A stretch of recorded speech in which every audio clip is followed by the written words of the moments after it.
All month, we've been honoring Asian Pacific American Heritage Month. And to continue that honoring, we asked 6 influential Asian Americans to share their stories with us. They include the author of Little Fires Everywhere, Celeste Ng, actress Olivia Munn, award-winning journalist Lisa Ling, the director of Crazy Rich Asians, John M. Chu, Professor and Vice Chancellor at the UCLA School of Law, Jerry Kang, and CBS News foreign correspondent, Ramy Inocencio. They also told us about the racism they faced during the pandemic and why they're proud of their heritage. I think what it's important to know about Asian American history is that it is American history. I'm half Filipino and half Chinese, and I like to add all American. Each one of our lives is a tapestry threaded by our different experiences, culture, and family histories. Being Asian American means being part of one of the most diverse, vast demographics imaginable, but it is a wholly distinctive category unto itself. I think about my dad and my mom, both of which came to this country when they were in their late teens and 20s.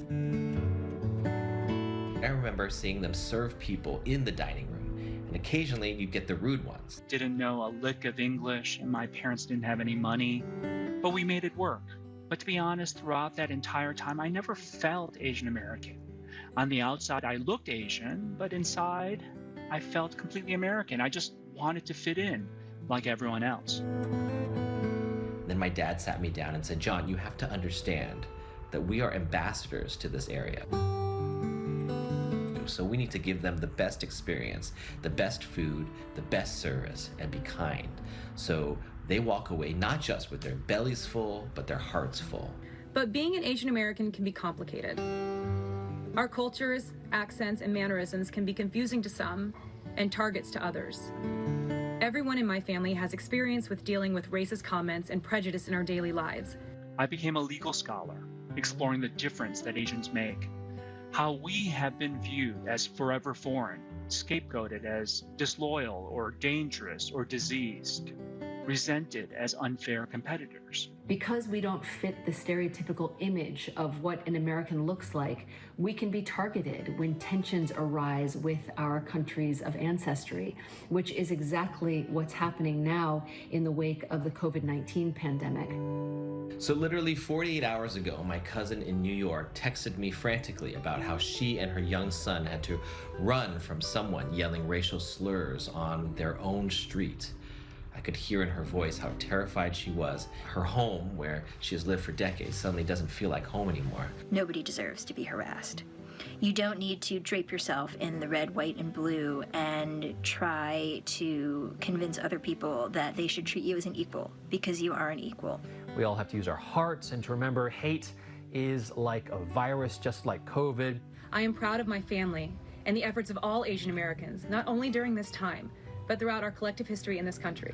To be Asian American means whatever you want it to. If you think there's a box that defines you, stop, rip it up in your head, and fly. Such a beautiful piece. I think Ramy really summed it up there at the beginning where he said, look, I'm half this, I'm half that, but 100% American. Yes. And I really feel like that applies to so many American citizens. In fact, all of them, Gail. Yeah. I know. You know, it's so funny, Tony, because that is exactly the line that resonated with me, too. Special shout out to Andy Merlis, by the way, who put that together. We say this all the time.